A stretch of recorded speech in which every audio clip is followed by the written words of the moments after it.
Aishen Yaranga. Aishe Yaranga. Yarang. Aishe Yaranga. Y mira que me dijiste. Yo también decía Aishem Yaranga. Y no es pero así. es Aishe Yaranga. Muy sin bien. la M. Sin la N. Perfecto. Bueno, esta palabra es el famoso Poriahubereko, o sea, la compasión, la piedad, que se exterioriza diciendo Aishe Yaranga.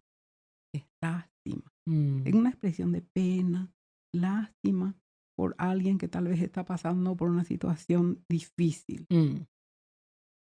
Pero también se usa en otro sentido.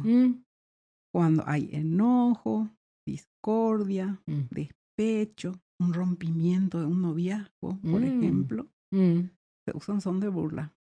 Porque uno dice algo del otro, dice, ay, shiyaranga. ¡Ja! El famoso ¡ja! Es la rúbrica. Ay, shiyaranga. ¡Ja! Qué pena me das. Qué pena me das. Sí, qué pena me das. Qué penita me das. Te tengo lástima. También en ese entonces. En ese sentido también en forma ponzoñosa, como se dice. Eso, es una compasión maliciosa, ponzoñosa, ñaña. Ahí está, ñaña la cuña ahí. Y ñaña la cuña. Bueno, sí.